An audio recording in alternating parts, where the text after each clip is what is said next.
DJ বাপি presentation. আরে শোনো গো সমকিয়ে কোন গো নিয়ে রে আর কোন গো নিয়ে রে কাতর অরুণ সন্তান রাতর অরুণ সন্তান কাতর অরুণ সন্তান রাতর অরুণ সন্তান। জয়নিতাই নদিয়ার একজন নাগরিক বেলি অবসান কালে সুরধুনিতে জলে আনতে গেলেন। নদিয়া নাগরী পৃথিবীর মধ্যে একমাত্র নদিয়া নাগরী শ্রেষ্ঠ নাগরী। এই নদিয়া নাগরীর মধ্যে আবার শ্রেষ্ঠ কারা? যারা নদিয়ার নবদ্বীপ ধামের নাগরী। তারা নীতি গঙ্গা স্নান করেন। গঙ্গা স্নান করে গঙ্গার জল নিয়ে ঘরে ফিরে আসেন এবং গৌর হরির সেবা দেন। এই জন্য নদিয়ার নাগরী শ্রেষ্ঠ এবং নদিয়ার মধ্যে নবদ্বীপের নাগরী সর্বশ্রেষ্ঠ। সেই নদিয়ার নাগরী সুরধুনিতে জল আনতে গিয়ে সুরধুনির তীরে নৃত্য গীত রত কলিযুগ পাবনাবতার গৌর হরির রূপ মাধুর্য দর্শন করলেন।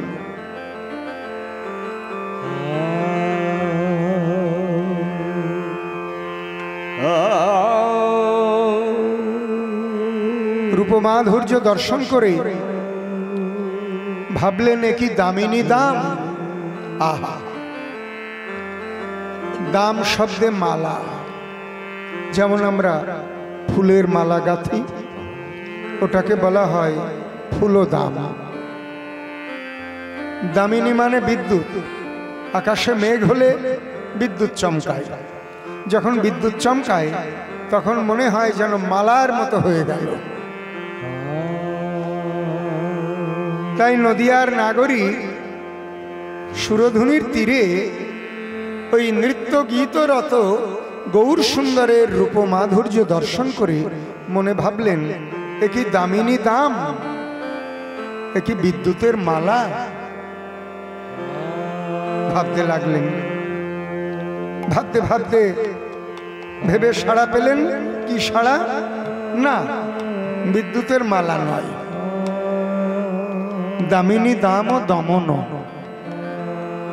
দমন শব্দে পরাজিত। এ যে রূপ আমি দর্শন করলাম এই রূপের কাছে বিদ্যুতের মালা পরাজিত। দামিনী দাম ও দমন। কেন? বিদ্যুতের মালা এই আলো, পরক্ষণেই অন্ধকার। ঝলকে প্রকাশিত হয়, বিদ্যুৎ চমকায়, আলো হয়ে গেল, কিন্তু এক সেকেন্ডের মধ্যে বা তারও কম সময়ে আবার অন্ধকার হয়ে গেল। কিন্তু যে রূপ দর্শন করছি ইনি আলোয় আলোকিত করে রেখেছেন, এর কোনো অন্ধকার নাই। তাই দামিনী দাম ও দমন এই গৌর রূপের কাছে। দূরে গেও দরপক দাপ, প্রাণ ভরে দর্শন করছেন সেই রূপ। দর্শন করে তিনি ঘরে ফিরে এলেন। ভালো কিছু পেলে ঘরে এসে শেয়ার করতে ভালো লাগে। আমরা এখন মোবাইলে শেয়ার করি। ভালো কোনো কীর্তন পেলাম, শেয়ার করে দিলাম। কেউ কেউ অবশ্য কৃপণতা করে অনলি মি করে রাখে, মানে শুধু নিজের মোবাইলেই থাকবে আর কারোটাই পাঠানো হবে না। ওটা ভালো নয়।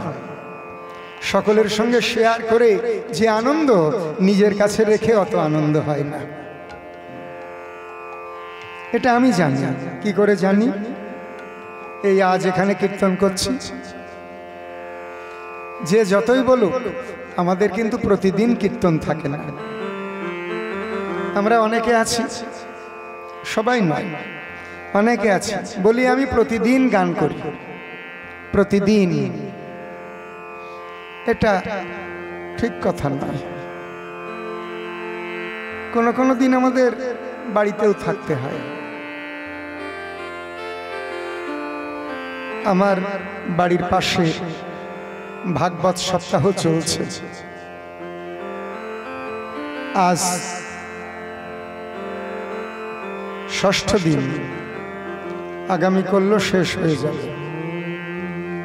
গত কল্য শুনলাম সেই ভাগবত পাঠকও বলছে যে আমার প্রতিদিন ভাগবত পাঠ থাকে, প্রতিদিন, কোনোদিন বাদ নেই। এটা মিথ্যা কথা নয়, আমাদের প্রতিদিনই কীর্তন থাকে, ভাগবত পাঠ থাকে। কোনোদিন কীর্তনের আসরে, কিন্তু কীর্তনের আসরে সব দিন থাকে না, কোনো কোনো দিন বাড়িতে থাকি, সেদিনও কিন্তু আমরা কীর্তন করি, বাড়িতে বসে থাকি না। গ্রন্থ পাঠ করি বা কীর্তনের খাতা পড়ি বা নিজে বসে বসে কীর্তন করি, সেদিনও আনন্দ হয়।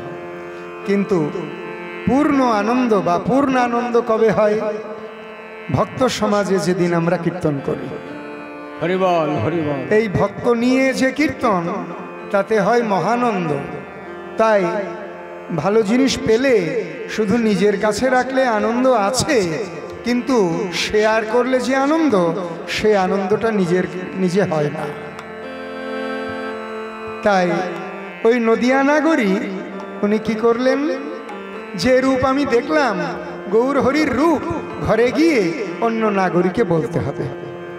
এই বলে তিনি ঘরে ফিরে এলেন। ঘরে ফিরে এসে অন্য নাগরীগণের কাছে বলছেন, রে নাগরী, আমি গৌর রূপ দর্শন করে এলাম।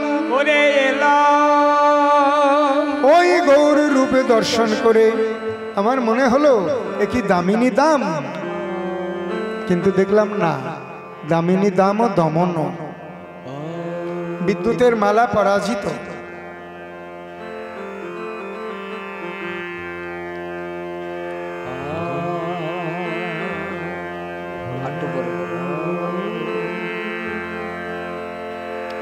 বিদ্যুতের মালা পরাজিত। তাহলে আর গৌর রূপের তুলনা কোথায় দেব? দূরে গেও দরপোক দাপ। অনেকের অহংকার থাকে, দাপাদাপি থাকে। তা কার অহংকার ছিল? কন্দর্পের। কি অহংকার? অনেক অহংকার থাকতে পারে মানুষের।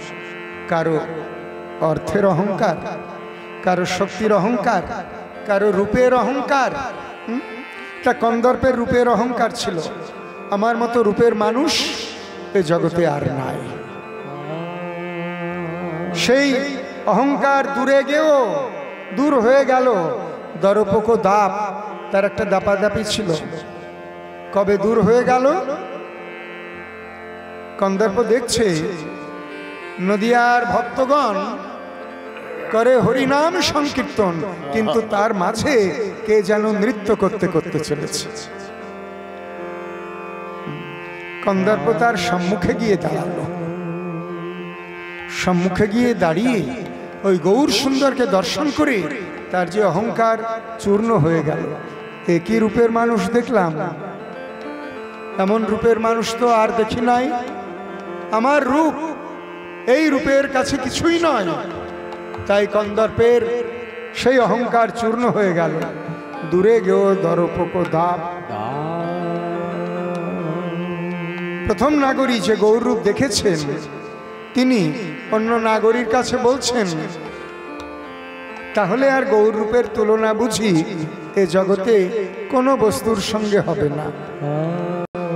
কিন্তু যারা গৌর রূপ দেখেনি তাদের মন একরকম, আর যিনি দর্শন করে এসেছেন তার মন আর একরকম।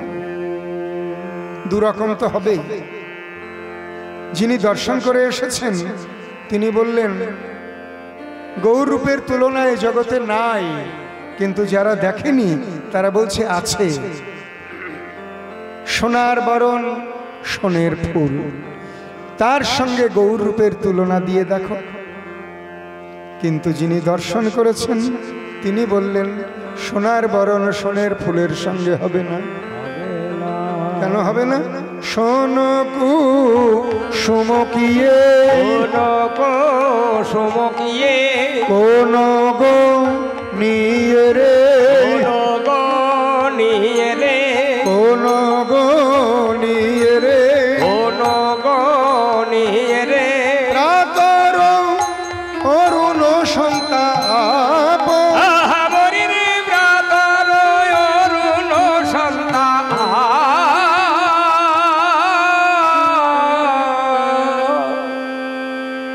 সোনার বরণ সোনের ফুল, তার সঙ্গে গৌর রূপের তুলনা হবে না। কেন হবে না? সোনার বরণ সোনের ফুল অনেকেই চেনেন। ওই ফুলে আলো হয়, কিন্তু জ্যোৎস্না রাত্রে যখন চাঁদ ওঠে ওই চাঁদের আলো ওই ফুলের উপরে পড়লে মনে হয় গাছের মধ্যে থোকা থোকা চাঁদ ধরেছে। আমরা আয়নার ভিতরে বা জলের ভিতরে প্রতিবিম্ব দেখতে পাই সবার। সূর্য উঠলে জলের মধ্যে আর একটা সূর্য দেখতে পাই, চাঁদ উঠলে জলের মধ্যে আর একটা চাঁদ দেখতে পাই। কিন্তু চাঁদ যদি না ওঠে তাহলে জলের মধ্যে চাঁদ নাই, আয়নার মধ্যেও নাই। সেই রকম চন্দ্রোদয় হয় যে রাত্রিতে, সেই রাত্রিতে চাঁদের আলো যদি পড়ে সোনার বরণ সোনের ফুলের উপরে, তখন রাত্রিতে ঝলমল করে, আর চাঁদ না উঠলে অন্ধকার। তাহলে সেই সোনার বরণ সোনের ফুলের সঙ্গে গৌর রূপের তুলনা কি করে হবে? গৌর তো নিজেই আলোয় আলোকিত। সুতরাং সোনার বরণ সোনের ফুলের সঙ্গে হবে না। যে দেখেনি সেই নাগরী বলছে প্রভাতকালীন অরুণ গগনে উদিত হয় গোলাকার থালার মতো। সূর্য নয়, অরুণ। সূর্যের যখন আলো ছেড়ে দেয় তার আগে যেটা আমরা রক্তবর্ণ দেখতে পাই ওটাকে অরুণ বলা হয়। সেই প্রভাতকালীন অরুণের সঙ্গে গৌর রূপের তুলনা হতে পারে, কিন্তু যিনি দর্শন করেছেন তার মনোভাব একরকম। তিনি বলছেন প্রভাতকালীন অরুণের সঙ্গেও তুলনা হবে না। কেন হবে না? প্রাতর অরুণ সন্তাপ।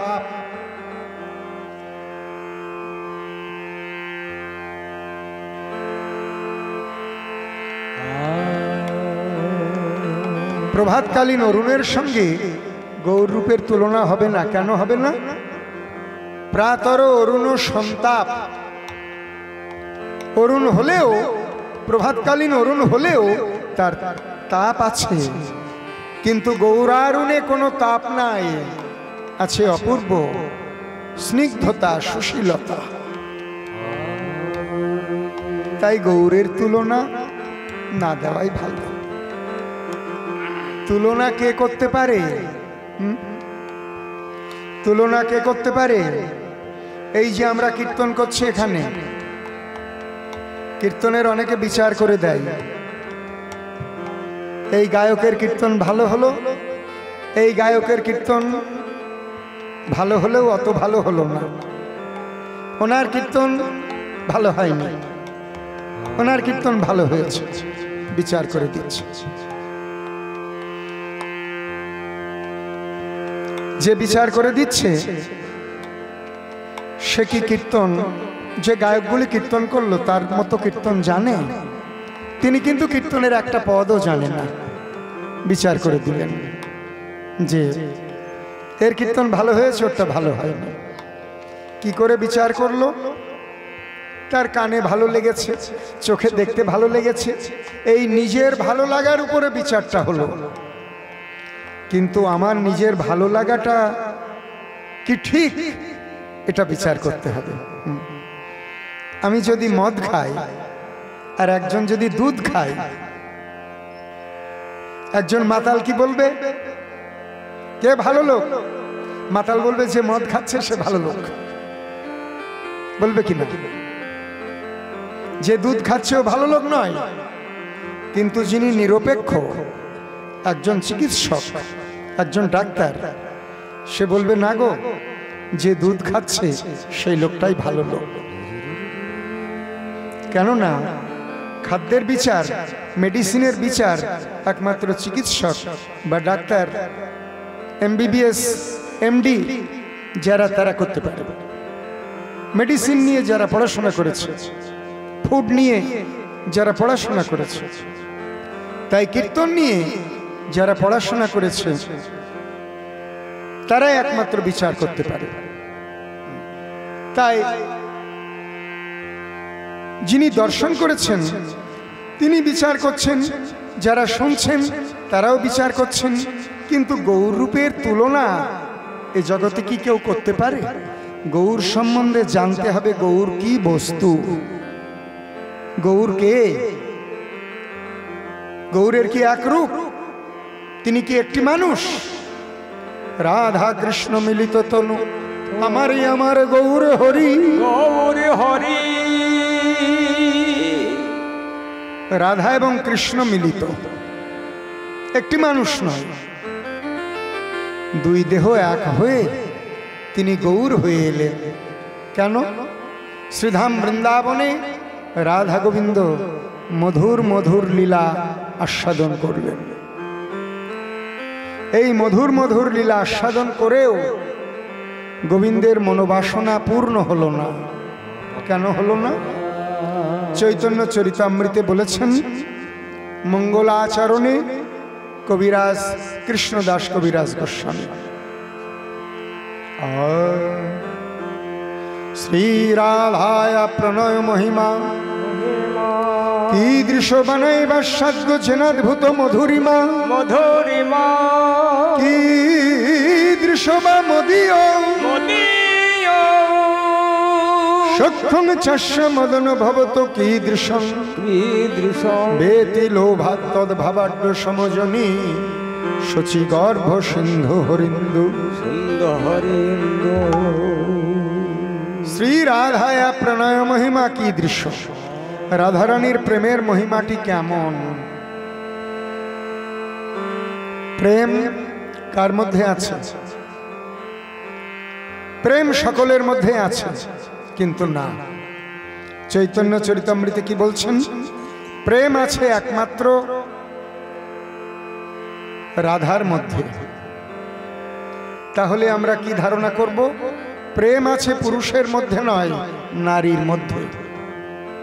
আমাদের নিজের মধ্যে নিয়ে আসতে হবে। আচ্ছা, আমার মা আমাকে যেভাবে ভালোবাসে বেসেছেন, এখন আর মা নাই, বাবাও নাই। আমার বাবা কি সেইভাবে ভালোবেসেছেন আমাকে? পুরুষের ভালোবাসাটা কেমন? নারীর ভালোবাসা, মায়েদের ভালোবাসা যেভাবে প্রকাশ করেন, পুরুষেরা সেভাবে প্রকাশ করতে পারেন না। স্কুলে ভর্তি হতে গেলে পরীক্ষা দিতে হয়, বাবা মাকেও পরীক্ষা দিতে হয়, যে ভর্তি হবে তাকেও পরীক্ষা দিতে হয়। তা আমার বাবা যেদিন আমাকে স্কুলে ভর্তি করতে নিয়ে গিয়েছিলেন, শিশু বয়স, প্রথম শ্রেণী, ক্লাস 1, সেই দিন প্রধান শিক্ষক প্রাইমারি হেডমাস্টার আমাকে জিজ্ঞাসা করেছিলেন, তোর বাবা বেশি ভালোবাসে না মা বেশি ভালোবাসে? কি সুন্দর প্রশ্ন। এই প্রশ্নের উত্তর কেউ দিতে পারবে? তোর বাবা বেশি ভালোবাসে না মা বেশি ভালোবাসে? আমরা কীর্তনের মধ্যে বলি, কৃষ্ণ যখন প্রভাসে যজ্ঞ করলেন বৃন্দাবন থেকে, তখন নন্দ মহারাজ এবং নন্দরানী প্রভাসে গেলেন। কৃষ্ণ কি করলেন? মাতা পিতা সমাদর করি ভগবান, অবশেষে রাখিলেন সকল গোপীর মান। মাতা পিতা সমাদর, কারো কমও নয় কারো বেশিও নয়। কৃষ্ণ মাতা এবং পিতাকে সমান আদর করলেন, তারপর রাখিলেন সকল গোপীর মান। তাহলে কে বেশি ভালোবাসে, মাতা না পিতা? আমি তো পিতা মাতাকে সমান চোখেই দেখি, কৃষ্ণ যেহেতু সমাদর করেন পিতা মাতা। কিন্তু কে বেশি ভালোবাসে আমাকে প্রশ্ন করেছে। আমি কি উত্তর দিয়েছিলাম এখন আমার মনে আছে। আমার উত্তর শুনে ওই প্রাইমারি স্কুলের ক্লাস 4-এর ছেলেরা খুব হেসেছিল। কে বেশি ভালোবাসে, তোর মা না বাবা? আমি উত্তর দিয়েছিলাম, ভালোবাসার কথা বলিনি, আমি বলেছিলাম আমার মা মারে হাত দিয়ে, আমাকে হাত দিয়ে মারে, আর বাবা মারে শিক দিয়ে, এই রকম শিক দিয়ে। মা মারে হাত দিয়ে, বাবা মারে শিক দিয়ে, রড। কেন বললাম কথাটা? মা আমাকে শাসন করত, গালে চড় মারতো হাত দিয়ে, এখানে পাছায় মারতো হাত দিয়ে, বেছে বেছে মারত। আর একদিন আমি পড়াশোনা করি নাই বলে, করতাম না ছোটবেলায়, একটা শিক পড়েছিল এতটুকু, মারেনি। সেই শিকটা বাবা হাতে তুলে নিয়ে আমাকে মারার মতো করতে করতে আমার গায়ে একটু ঠেকিয়েছিল, ওই নাম হয়ে গেল, শিক দিয়ে মেরেছে। তাই আমি বললাম মা মারে হাত দিয়ে আর বাবা মারে শিক দিয়ে। সবাই হো হো করে হেসে উঠল। হেডমাস্টার মশাই বললে, তোরা বুঝতে পেরেছিস কে বেশি ভালোবাসে বল, না হলে তোদের শিক তো নাই এখানে, বেত দিয়ে মারবো। কথাগুলো মনে আছে। তখন কাঁচা কঞ্চির বেত ছিল ড্রয়ারের উপর, তোদের বেত দিয়ে মারবো বল। ও কি উত্তর দিল, কে বেশি ভালোবাসে বল? কেউ বলতে পারেনি। হেডমাস্টার বলল, বলতে পারলি না? হাতের মার ওটা আদরের মার, ওতে খুব একটা লাগে না, কিন্তু শিক দিয়ে মার কেমন হয়? একটা শিক নিয়ে আয়, শিকের এক বাড়ি মারবো আর আমি হাত দিয়ে একবার মারবো, কোনটা বেশি লাগবে? তাহলে হাতের মারটা যে দেয় সে বেশি ভালোবাসে। আমি কিন্তু সেই উত্তরটাই দিয়েছিলাম। তাহলে প্রেমটা কার মধ্যে বেশি? মায়ের মধ্যে বেশি। তাহলে প্রেম পুরুষের মধ্যে থাকলেও মায়েদের প্রেমটাই অধিক, ভালোবাসাটাই অধিক। তা শ্রী রাধায়া প্রণয় মহিমা, আমাদের সিদ্ধান্ত কি? রাধারানীর প্রেমের মহিমা কেমন কৃষ্ণ জানেন না, পুরুষে জানেন না। সেই প্রেম আস্বাদন করবার জন্য বানাইবার সাধ্য জেনাদ্ভূত মধুরিমা কি দৃশ্য বা মদীয়, তার মাধুর্য কেমন। রাধা গোবিন্দ মিলিত হয়, উভয়েরই আনন্দ হয়, কিন্তু রাধারানীর কেমন আনন্দ হয় তা কিন্তু কৃষ্ণ জানেন না।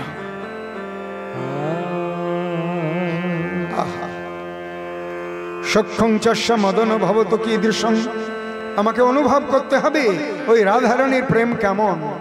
এই কারণে বেতি লোভাত্তদ্ভবাঢ্য সমজনী শচী গর্ভ সিন্ধু হরিন্দু কইছন রাধা প্রেমা প্রেমা, কইছন মধুরিমা মধুরিমা, কইছন সুখে রাধা ভোর। এ তিন বাঞ্ছিত ধন ব্রজে না হইল পূরণ, ভেবে গুণে না পাই আয়ো, ভেবে গুণে না পায়ে আয়ো। এই তিনটি বাঞ্ছা আমার পূর্ণ হলো না। ভাবতে ভাবতে তিনি অন্তরে সাড়া পেলেন, আমি ষড়ৈশ্বর্যপূর্ণ ভগবান। এই ভগবান হয়ে থাকলে আস্বাদন হবে না। ষড় ঐশ্বর্যপূর্ণ, নিজে যারে বড় ভাবে বড় সেই নয়। আমার মতো বড় গায়ক এ জগতে আর নাই। এটা যদি আমি নিজে নিজে ভাবি তাহলে আমার কিছুই লাভ হবে না জীবনে।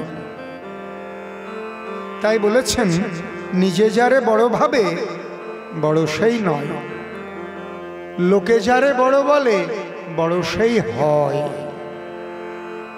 সংসারেতে বড় হওয়া কঠিন ব্যাপার, সংসারেতে বড় হয় বড় গুণ যার। গুণ থাকলে তাকেই লোকে বড় বলে।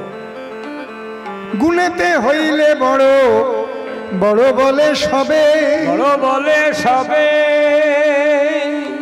তাহলে কে বড় হয়?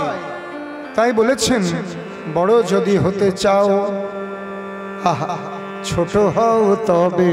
ছোট হও তবে। ছোট হও তবে মানে নিজের মনের কাছে ছোট হও। আমি কে? বড় ছোট বিচার করার আমি কে? আমি তো এখানে নিচে, উপরে যিনি আছেন বিচারক তিনি বিচার করবেন। তাহলে উপরে একজন আছেন এইটা যদি আমি মনে প্রাণে বিশ্বাস করি তাহলে আমি বড় কোথায়? আমি তো নিচে, তাহলে আমি ছোট। তার উপরে ছেড়ে দিতে হবে উপরের মানুষকে। তাই বড় যদি হতে চাও ছোট হও তবে। তাই কৃষ্ণ ভাবলেন এইভাবে আমি ষড়ৈশ্বর্যপূর্ণ ভগবান হয়ে থাকলে রাধা প্রেমের পূর্ণ রসাস্বাদন আমার হবে না। আমাকে কি করতে হবে? আমাকে মানুষ হতে হবে। ষড়ৈশ্বর্য বললেন কেন? ষড় ঐশ্বর্য, ঐশ্বর্য বীর্য যশ শ্রী জ্ঞান বৈরাগ্য পরিপূর্ণ শ্রী গোবিন্দ, 6টি ঐশ্বর্য। আমরা নয়ন দিয়ে শুধু দেখতে পাই, আর কিচ্ছু না, চোখ দিয়ে দেখি। কিন্তু গোবিন্দ ষড় ঐশ্বর্যপূর্ণ কেন? গোবিন্দের প্রতিটি ইন্দ্রিয়ের কাজ প্রতিটি ইন্দ্রিয় দিয়ে করতে পারে।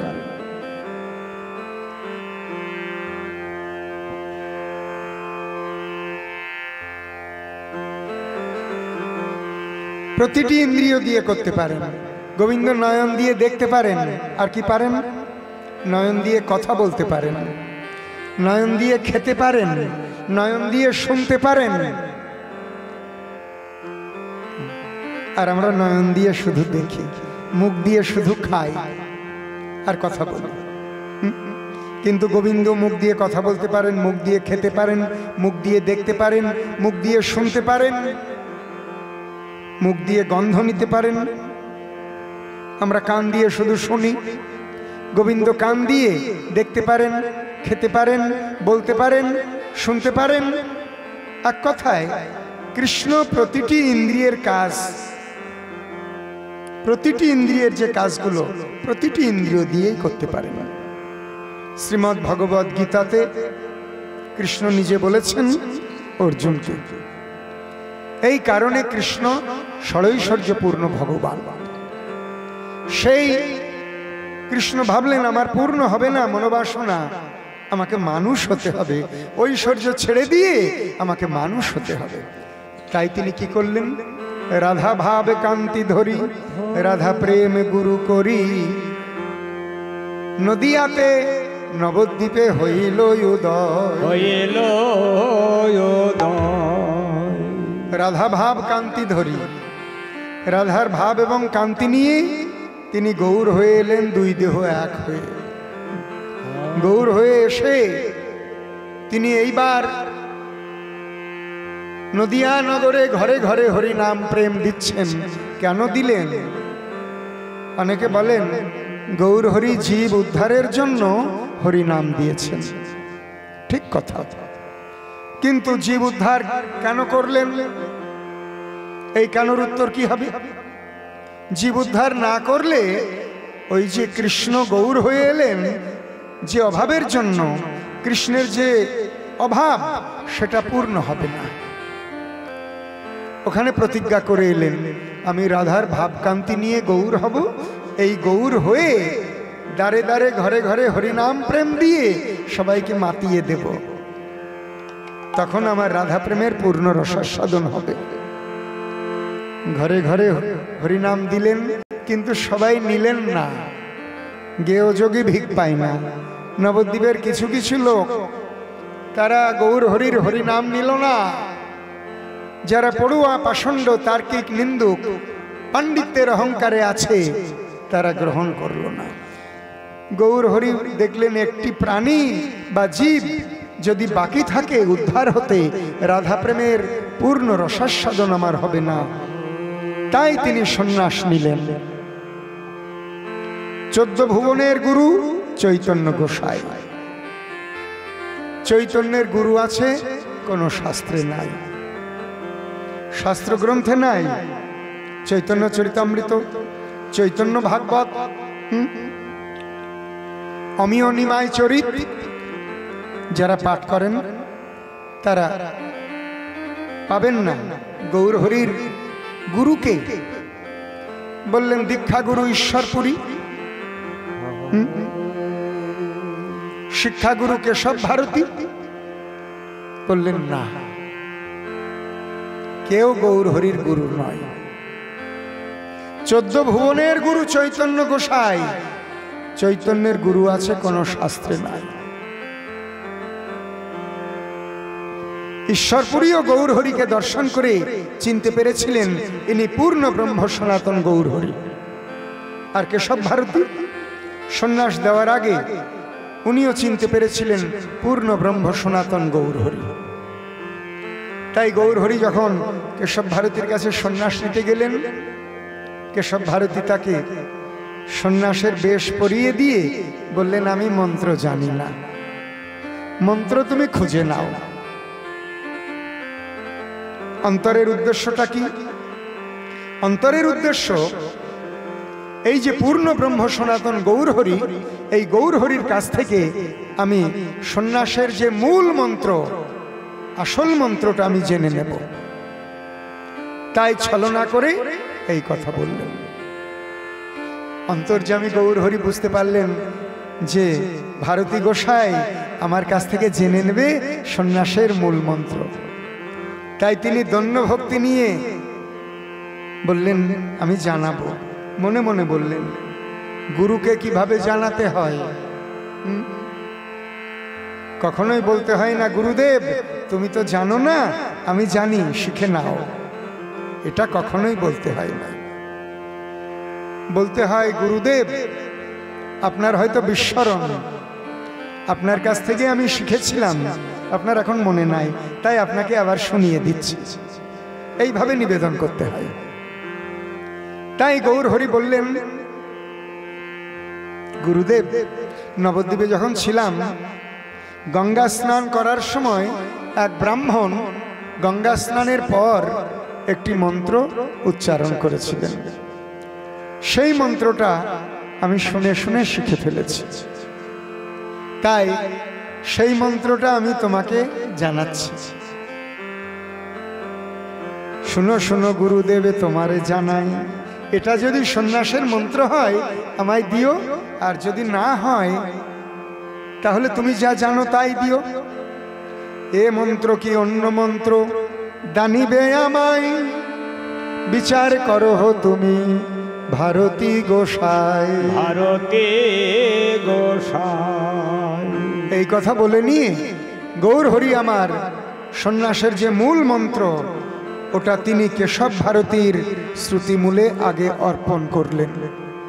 কেশব ভারতীর শ্রুতিমূলে যেমন অর্পণ করলেন, কেশব ভারতী বললেন, ধন্য আমি ধন্য। কি অপূর্ব মন্ত্র শুনিন শ্রবণে, নিদ্রায় জাগরণে, এই মন্ত্র সদাই অন্বেষী অবিনাশী। ধন্য দয়া তব, ধন্য হলাম, মুক্ত হলাম, ভবগুরু তুমি।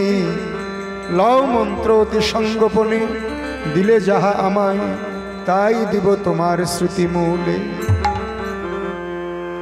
এই বলে সেই সন্ন্যাসের মূল মন্ত্র গৌর হরি দিয়েছিলেন কেশব ভারতীর শ্রুতিমূলে, ওইটাই আবার কেশব ভারতী গৌর হরির শ্রুতিমূলে দিলেন। তাহলে কে কাকে নাম দিলেন? আগে দিলেন মহাপ্রভু। তাই মহাপ্রভুর গুরু আছে কোনো শাস্ত্রে নাই। তবুও তিনি লোকাচার রক্ষার জন্য ভারতীকে গুরু করলেন এবং সন্ন্যাস নিলেন। কেননা সন্ন্যাস নিলে সবাই আমাকে প্রণাম করবে, পড়ুয়া পাষণ্ডগণ প্রণাম করবে, তখন তাদের অন্তরে আমি প্রেম ভক্তি প্রেরণ করব। তাই তিনি সন্ন্যাস নিলেন। এইবার যখন গৌর হরি সন্ন্যাস নিলেন, নিন্দুক পাষণ্ড সব হইল প্রকাশ। কান্দিতে কান্দিতে কহে বৃন্দাবন দাস। বৃন্দাবন দাস। সবাই কাঁদতে লাগলো, তখন উদ্ধার হয়ে গেল সমস্ত। এই কারণে তিনি রাধার ভাব কান্তি নিয়ে গৌর হয়ে এসেছিলেন। তাহলে এই যে গৌর তত্ত্ব, এটা জানতে হবে, তবে তো গৌর হরির তুলনা করা যাবে। বাইরে দেখেই কি গৌর হরির রূপের তুলনা করা যায়? তাই বললেন প্রাতর অরুণ সন্তাপ, ওতে তাপ আছে, কিন্তু আমার গৌর আরুণে কোনো তাপ নাই।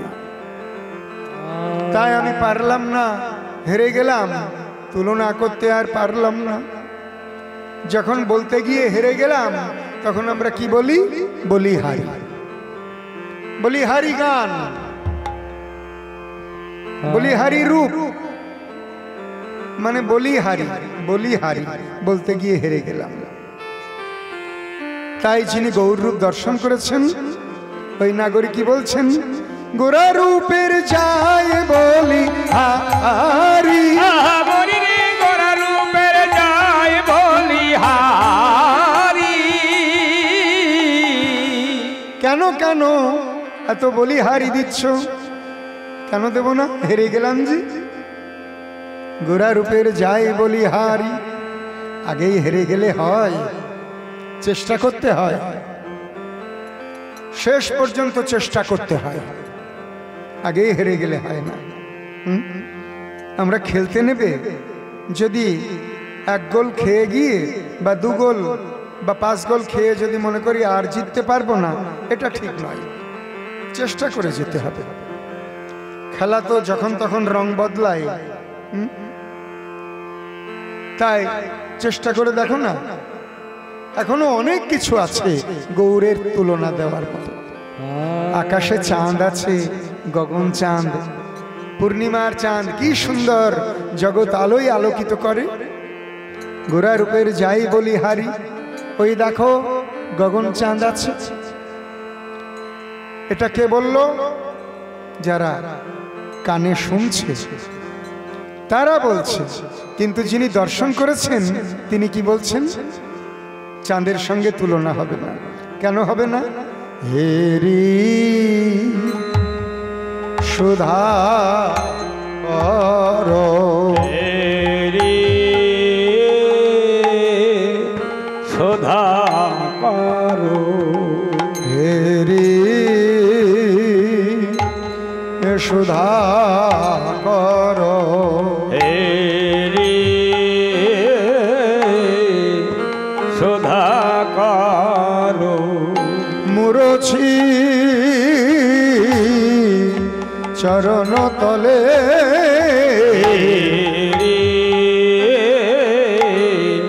সুধা করো।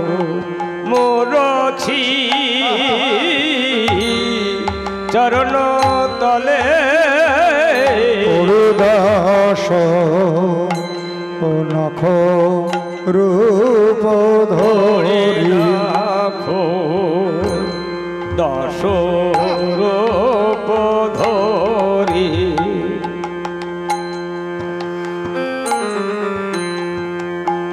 দাস নখ রূপ ধরি, দাস নখর ধরি। হেরি সুধা করো। কি হেরি? গৌর হেরি। গৌরকে শুধু আমরাই দেখছি না, গগনের চাঁদও দর্শন করছে। হেরি সুধাকর চাঁদের এক নাম, প্রতিদিনের চাঁদের নাম সুধাকর নয়। এক কলা চাঁদ প্রতিপদের, দু কলা চাঁদ, তিন কলা চাঁদ, এই করতে করতে পূর্ণিমা,